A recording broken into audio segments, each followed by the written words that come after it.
Good afternoon, Maya Knows.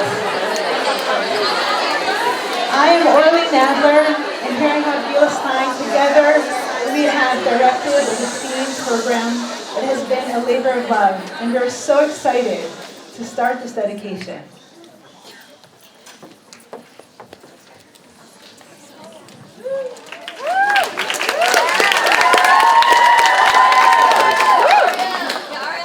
Making footprints in the sand, others follow but don't reach the end. Searching for answers, attempting to take strides, developing radioimmunoassay as well as pride. A woman, not man, has done it this time. A Jewish woman was sure to make this climb. In '77, awarded the Nobel Prize, a great role model in all of our eyes.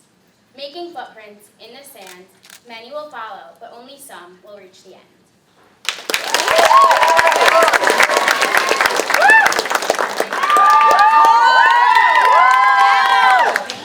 He was stubborn, he was determined, and thus won the Nobel Prize, like 821 other men.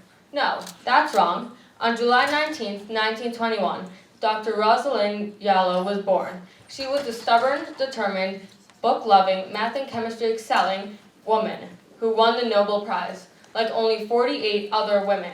An A- in physics, a weakness? She stayed determined and fought discrimination from even her professor. She didn't care that she was the one she in a meeting of 400 he's, the only woman among 400 men. She didn't change who she was. She stayed different, even though the 400 people around her were the same. This should be a lesson to all of us, to be like Dr. Rosalind Yallow, the woman who beat discrimination and stereotypes to be herself.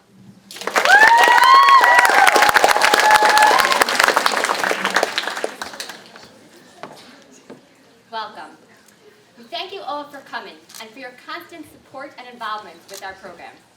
It's because of your involvement that this important milestone at Maya Note has been achieved. Thank you to our students, Yael Brook and Ariel Borger, for those expressive and eloquent poems.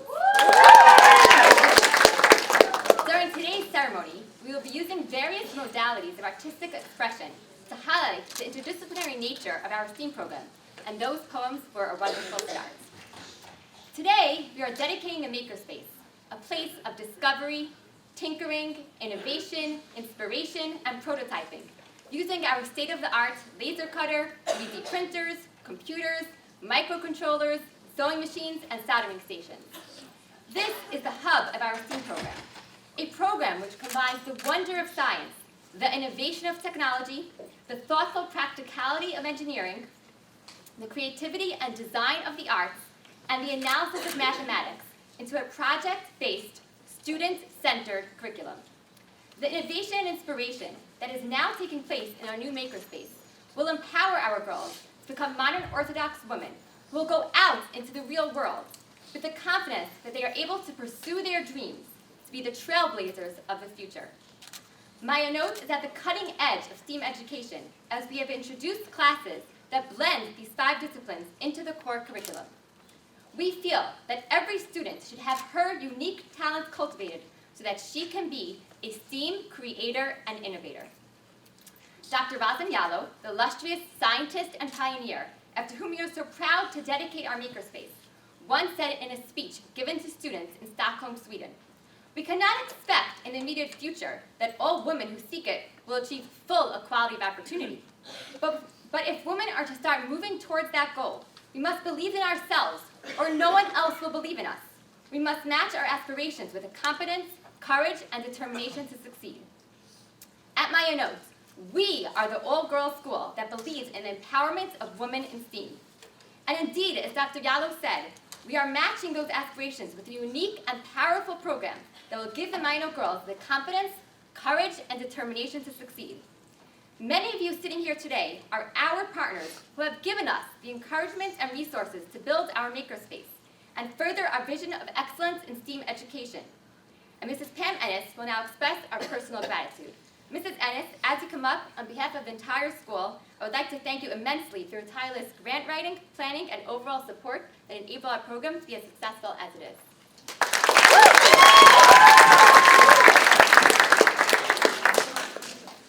So it really does village to build a pioneering and excellent STEAM program.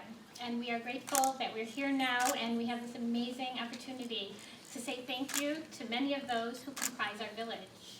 First and foremost, Mr. Gallo, thank you very much for both allowing us to use your mother's name and provide inspiration for our students by doing so, and of course for your being here today to share with our students a bit about your mother's life and her incredible journey. I also want to thank numerous special guests that we have here in attendance who have taken time out of their very busy midday schedules to dedicate our makerspace with us. Mr. Robert Gottesman, thank you. Allow me to make this a bit of a teachable moment for our students. It's a teachable moment about values. Mr. Gottesman's fund, called the Gottesman Fund, provides significant support to many yeshiva day schools across denominations. And they don't do this because they have students in these schools. They have children in these schools. They do this because they believe so deeply in the value of Jewish education. And they want to make sure that any family that wishes to obtain a Jewish education for their children are able to do so. We can't thank you enough for your past support and for the interest you have shown and continue to show in our school. There's another foundation to which we owe a huge debt of gratitude. It is a prominent national foundation that wishes to remain anonymous. We are grateful to this foundation for providing the matching grant challenge that enabled us to raise the bulk of the funding needed to build our makerspace.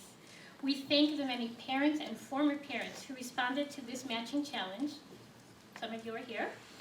And we especially want to thank one exceptional family who also wishes to remain anonymous for the naming donation that brought us here today to this dedication ceremony.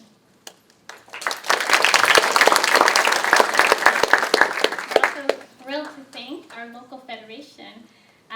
It has supplied tremendous support both to our makerspace and just in general to many things that the school does and the Jewish education in general in the community. And the fact that 5 people from the federation are here today at the ceremony, it's incredible, and it demonstrates the extent to which the federation is invested in our school and the extent to which it is invested in the cause of Jewish education. Thank you for coming.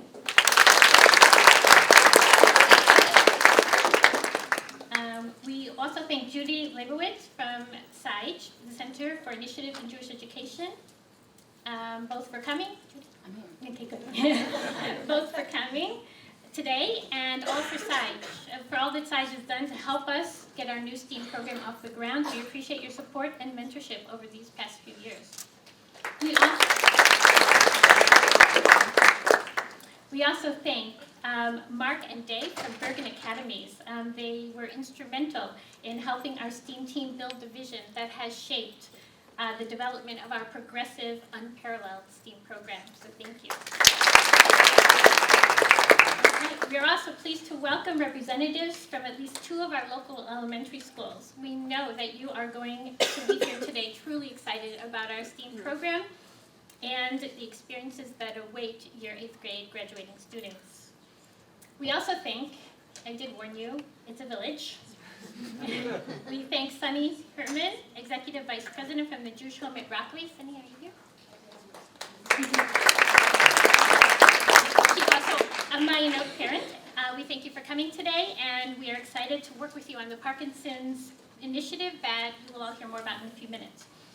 We also thank our numerous board members, and especially Sal Kazowitz, our school president, for being here today and for always supporting everything that we are trying to do here. Of course, and now I speak directly on behalf of our student body. We are so incredibly grateful for the efforts of our Dream STEAM team. They have created a progressive STEAM program that we are immensely proud of. Let's give a big round of applause to co-directors of STEAM Education and Innovation, Mrs. Orly Nadler and Mrs. Gila Stein.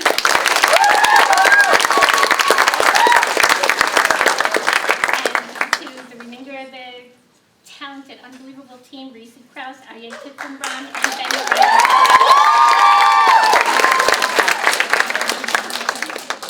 also want to give a big shout out to Rachel Feldman. I hope you're in the room. She is our executive director who literally practically built the MakerSpace with her own 2 hands. And at last but certainly not least, I thank our principal, Mrs. Rivka Kahan, and our assistant principal, Mrs. Tamara Fell, for fully supporting and believing in our STEAM team and for making all that we are trying to celebrate here possible. I introduce Mrs. Rivka Kahan.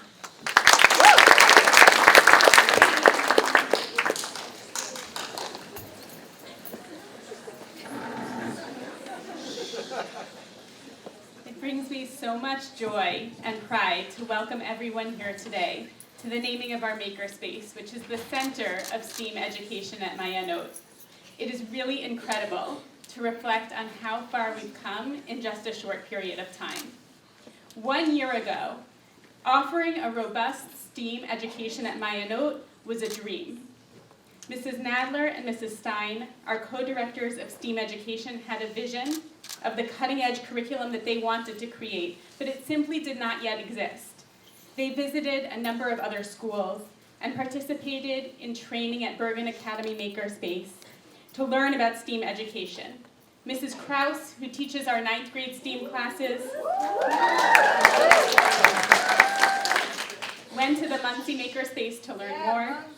I think she was there. I think she was there the very day she agreed to become part of this. And they, together with Mr. Tiefenbrunn, who teaches our 10th grade, invested countless hours and boundless energy in learning more about and envisioning all that STEAM education could be at Mayanot. Now, our faculty has gone from being students of STEAM education to becoming teachers of other teachers. Bergen Academy, where they began their own training, has recently invited them to run a session for their faculty about how to create a MakerSpace. What we have created together has become a model and a standard of excellence. On an almost daily basis, other schools send their faculty to Mayanot to visit our MakerSpace. Not only that, but our students have become teachers as well. Our students now participate in a program called Genius Bar, in which they train women in uses of technology that are useful in the workplace. They've also become innovators and have begun to work together with the Jewish Home at Rockley to learn more about the challenges facing patients with Parkinson's and to come up with innovative ways of helping with those challenges. Our students' innovation, leadership, and dedication to improving people's quality of life would surely bring pride to Dr. Rosalind Yallo, for whom our MakerSpace is being named. Dr. Yallo did groundbreaking work as a medical physicist and was only the 2nd woman to win the Nobel Prize in medicine. We're honored to be able to name our MakerSpace after her because she is a role model both as an outstanding female scientist and as a deeply committed Jew. And we are doubly honored that today Dr. Yallo's son, Mr. Benjamin Yallo, is here to share some words and reflections about his mother's life. I'm honored to present Mr. Yallo.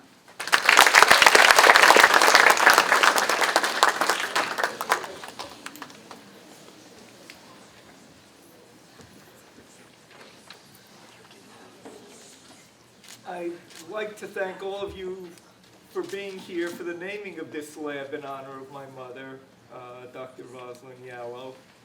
It's an honor to be here and to say a few words about her, both professionally and personally. Professionally, her career began as a physicist. She started at Hunter College in New York City, which was at the time an all-women's college. And she was mentored there by several distinguished physicists who were, again, inspiring her to join the scientific community. But when she graduated, she could not get a graduate assistantship or any sort of professional program. So she studied to be a secretary, because as a secretary, she could get a job at Columbia Physicians and Surgeons, and if she had a job at Columbia, then she could take courses. She could take graduate courses and eventually maybe work towards a degree. But this was 1941, and there was a war taking place, which meant that a whole bunch of the men who would be filling graduate positions were going off to war. So the University of Illinois opened up a spot for the first time since 1917. Again, a war year. So she got to tear up her steno books and went on to become a physicist.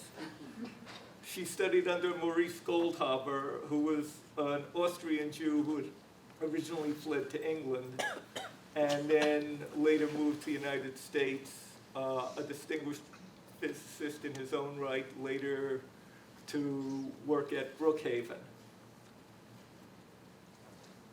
After graduation, she went to work for ITT for several years and then began teaching at Hunter College.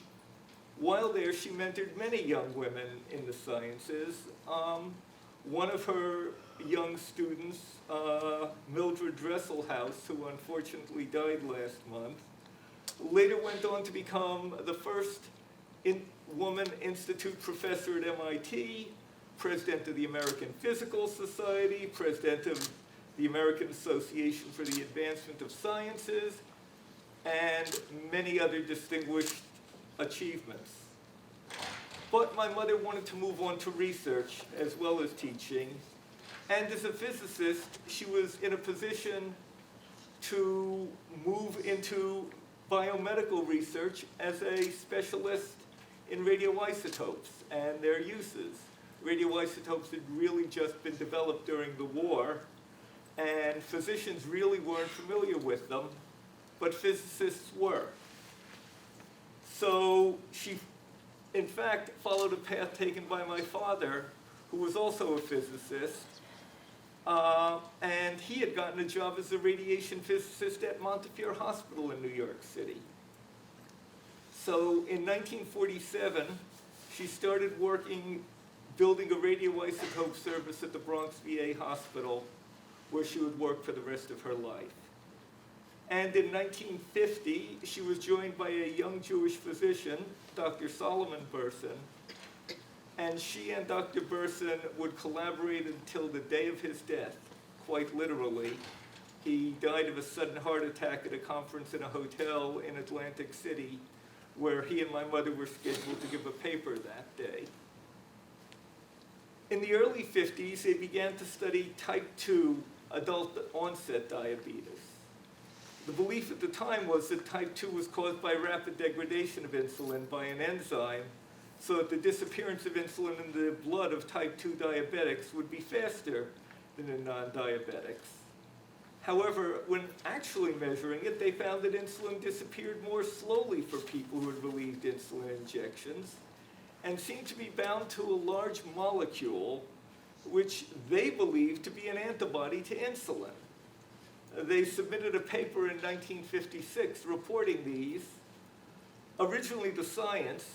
Science rejected it, and later to the Journal of Clinical Investigation, which accepted it, but only on the condition that they changed the description to an insulin-binding globulin, because everybody knew that a molecule that small couldn't be antigenic, so it couldn't be an antibody that was binding the insulin.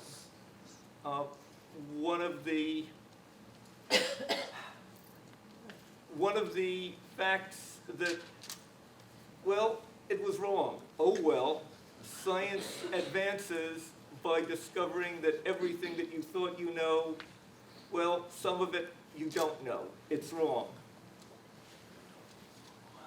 Afterwards, they realized they could use the antibody binding to measure the concentration of insulin by comparing the pickup of a sample where you don't know the concentration and combining it with radioactively labeled insulin, which would compete with the unknown sample for sites for binding to the antibody.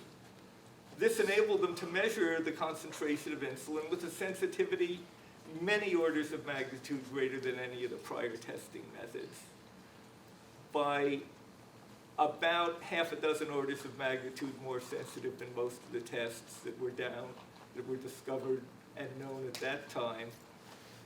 Sensitivity was roughly that of, you could measure a sugar cube in one of the Great Lakes. Really a giant advance in sensitivity. And this opened up a giant field in endocrinology, since similar techniques could be used to measure other hormones, which was what they initially worked on. But then they later expanded it to measure other substances of biologic interest, viruses, vitamins, many other things to which an antibody could be made.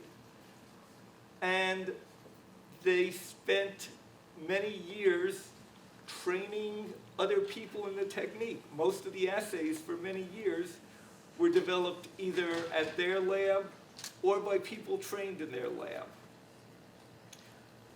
Saul Burson died in 1972, a few years after taking on the chairmanship of medicine at Mount Sinai Hospital, while continuing his collaboration with my mother at the VA. Some felt that this would put an end to her career.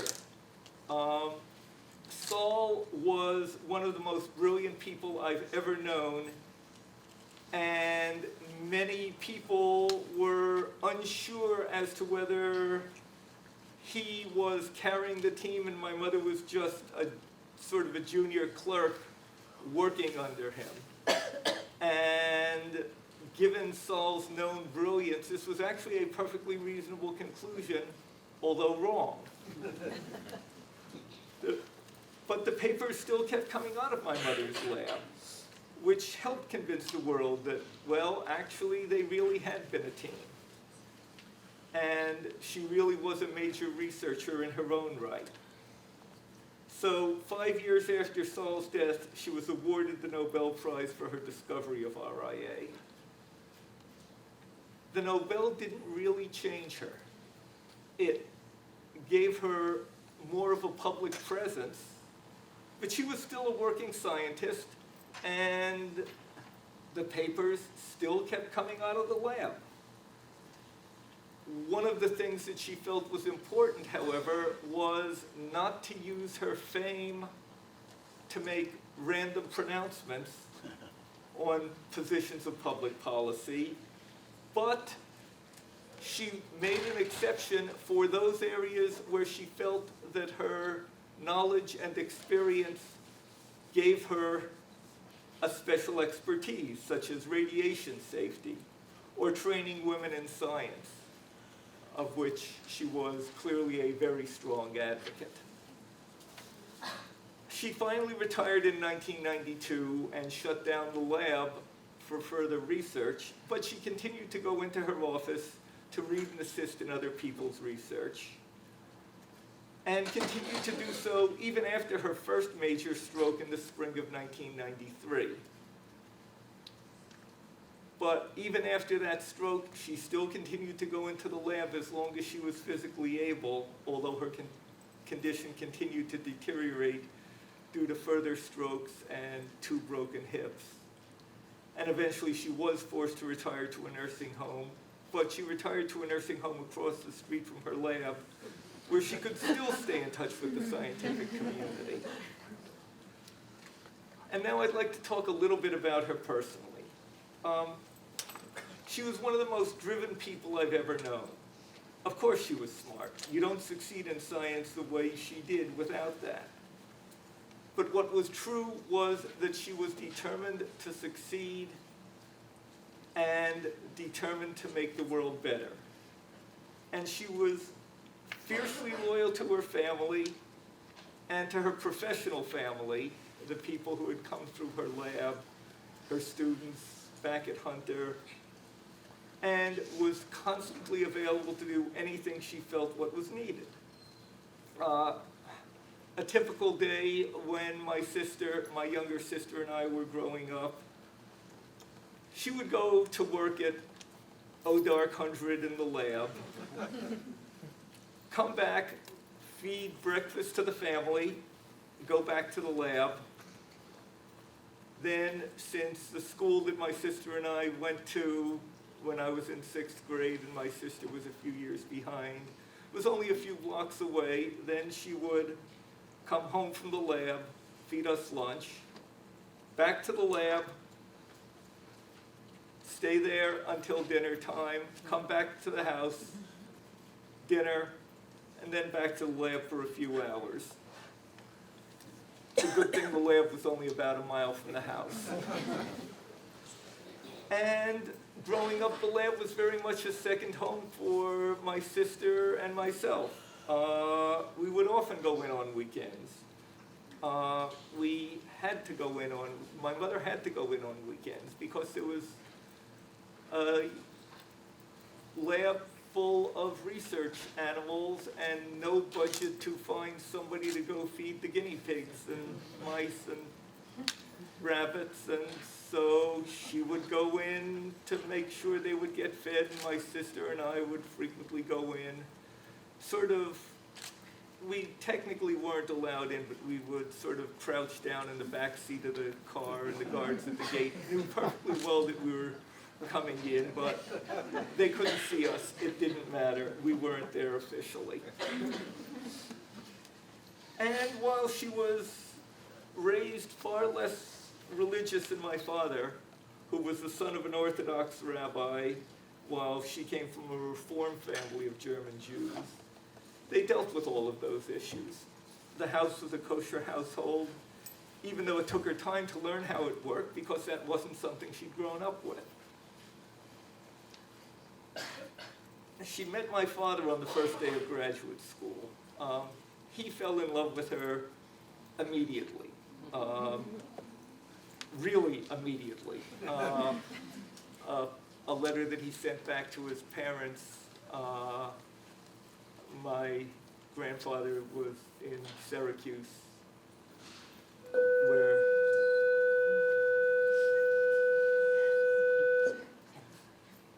he was a rabbi for many decades. And my father wrote practically every day, and so that very first day he comes back from class, writes his parents a note that says, "Hi, I've met the girl I'm going to marry." It did take him a few years to convince her that that was a good idea, although, as she said, since Jews would marry other Jews, and there was only one other Jewish physics student there, and he was short. My father was a few inches taller, so it gave my father sort of an advantage. And they were together basically from the time they met as graduate students that very first day at University of Illinois until the day he died in 1992. He was supportive of her. He had a major career of his own.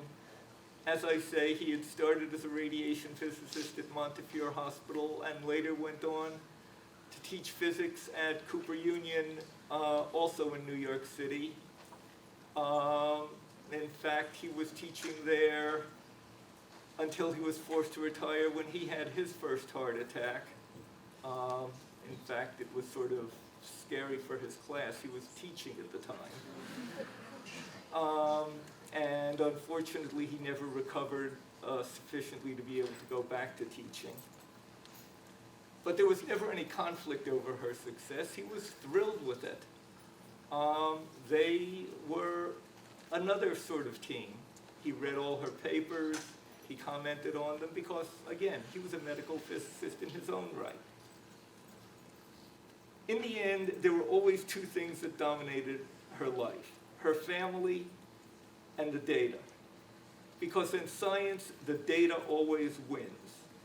And that was what drove her. It didn't matter who said anything, or how important they were, or if everybody knew she was wrong. If the data told her something, then she'd defend that position with all her ability. And she was absolutely true to that. She was, as I say, incredibly stubborn. People couldn't win arguments with her. She was convinced she was right. But while people could not win arguments with her, the data always could. The way to win an argument with her was to assemble the data, and when the data spoke, she always listened. Earlier part of her speech to the students at Stockholm was quoted, which again was an interesting incident. Every year, the students invite one of the Nobel laureates to speak to them at the banquet. And the student comes to bring the laureate up to the podium to address everyone. The unfortunate student who was asked to escort her to the podium looked at the seating chart, saw there were two Dr. Yallows, and went to the wrong Dr. Yallow. Because at a formal banquet, the couples do not sit together, so that in fact, she was across the table from my father. So she got up, and the student walked in parallel up one aisle while she walked up the other aisle to go give her speech. And while one of the paragraphs was quoted, I'd like to quote another couple of paragraphs. What she said there was, if we are to have faith that mankind will survive and thrive on the face of the earth, we must believe that each succeeding generation will be wiser than its progenitors. We transmit to you, the next generation, the total sum of our knowledge. Yours is the responsibility to use it, add to it, and transmit it to your children. We bequeath to you, the next generation, our knowledge, but also our problems. While we still live, let us join hands, hearts, and minds to work together for their solution, so that your world will be better than ours, and the world of your children even better. I hope this tells you something about her, and I'll be glad to talk more about her later after the formal ceremony is over. And thank you again for this honor for her and for her family. So thank you for illuminating for us the profound contribution that your dear mother, Nobel laureate Dr. Rosalind Yallow, had in the sciences, more specifically diabetes. I hear a recurring sentiment being expressed in educational publications and discussions, taking many permutations, but the message is always consistent. It's not about the tools, they say. It's about what you create, or more broadly, it's about learning. And of course, this poses a catch-22.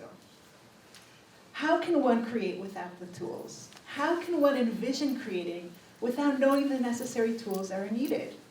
But it's even more than that. Tools can give shape to our thoughts and give us new ways of thinking. When we first started tinkering with the 3D printers, the solution to every physical dilemma was approached through 3D printing the components. It literally changed the way we thought. And yet, that being said, it's not about the hardware or the tools. It's about the open space between the tools, the space where the student is confronted with the open canvas on which to create. You, students, have at your disposal the latest tools of fabrication. But ultimately the question is, what will you create? How will you make your mark? What issues will you tackle? Which components will you utilize? We are celebrating today not the tools, but the space, a makerspace, a place for students to tinker and code, deconstruct, construct, explore, make, and in the process, remake themselves with the confidence and audacity to innovate. In that vein, let's hear from our own students, their reflections on their makerspace experience. I present to you the winners of the video competition. Through the STEAM elective, we have been shown that anybody can create and build as long as they try. It is a hands-on class where we don't just take notes, we turn ideas into creations. Any scientist or mathematician knows that it takes many failures to reach success. When we were building our drones, it took many tries to print the perfect skeleton so the motors would fit and would be far enough apart away from each other, without making the drone too heavy. These were points where it just seemed too tiring and aggravating, but we pushed through it and we were able to get our drone to fly. The reason I like STEAM class is because it teaches us how to be a part of the new technological world around us. We learn how to use 3D printers, how to code, and so many other things. It's a very hands-on class, and it really teaches all of us that we can achieve amazing things if we just keep trying and don't give up, even if what we're doing is challenging. An example of this is when we were making LED bracelets. It was a really fun project, but it took a while to make sure that everything was exactly how it had to be. It took a lot of precision, and at points it got kind of frustrating. But at the end, seeing what completed made the whole thing very fulfilling and amazing. It was a really great feeling, and it really opened my eyes to how cool and innovative STEAM is. STEAM is a very exciting class where you get to discover new things and see the behind-the-scenes details that you didn't know were there. It's really interesting to learn how circuits work or how a microcontroller is programmed. STEAM encourages girls at MayaNote to go against the norms of society and excel in areas that women have never explored before. STEAM has taught me that your first attempt for any project will most likely not work, and that with learning comes frustration with your project not working. But you can never give up, because then you will never learn how to do anything. If you work on a project and you tweak it little by little, it will eventually work. No project comes out right the first time, but by the 101st time, it will be perfect. Growing up in my house, I've always been taught that I can do anything. Yet society around me has always been telling me that I, as a girl, wasn't good enough. That boys around me were always more capable than I am. It was very disorienting having to balance both these ideas. When it came to MayaNote, my view became clear. I can do it. I am smart enough. I'm able to create and design things that I never dreamed of. If you think it, you can make it.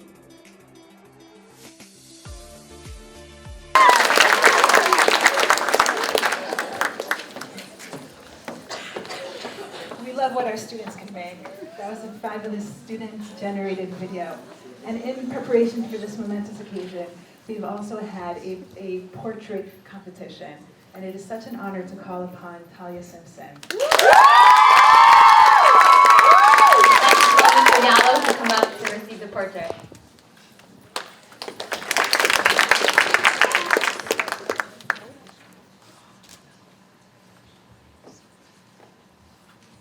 Mr. Yallo, as a thank you gift for coming here today, the school is excited to present to you a portrait drawn of your mother, one for you and one for your sister.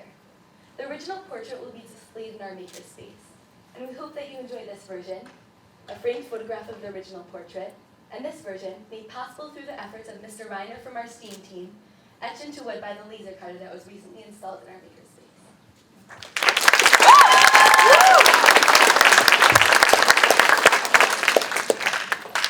Thank you so much. They're lovely, and it's an honor to receive them.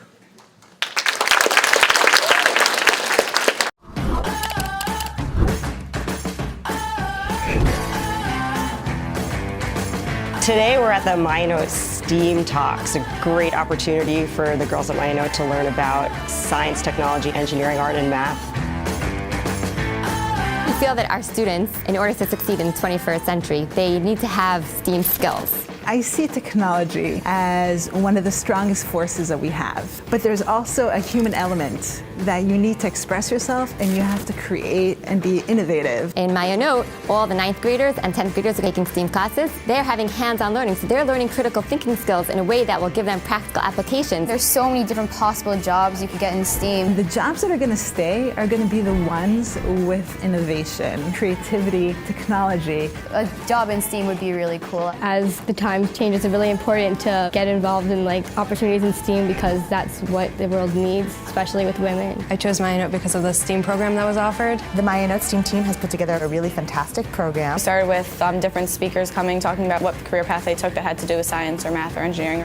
They all have a creative background that led them to a job in technology and science and advancement. I am the medical director of one of the big clinics at Montefiore Medical Center. I'm a chief engineer. We produce pressure vessels for space flight, so for rockets. Vice President of Product Development at OXO. Afterwards, we had a STEAM Maker Fair. A Maker Fair is a place where the students can go to different booths and they have hands-on exposure to the many different parts of STEAM. We're learning about like how current flows and how to code. They had a college booth set up. The college guidance, they're telling you what internships if you want to explore or what colleges would be right. We're doing a lot of fun projects. We're learning how to code and create new inventions. Your moms weren't able to do that when they were in school, and now you get to do that. It was really exciting for me to come and see young women. They're really passionate, they look really empowered, and they look really excited. You are living in such an exciting time. The opportunities are there for you. One day you're going to change the world. Let's figure out how you want to do that. Don't look at how other people define you, define yourself. I want to create things that help people's lives. Like with the STEAM program, you could learn to change the world. Be fearless. Go out and try different things. You won't regret it, I promise.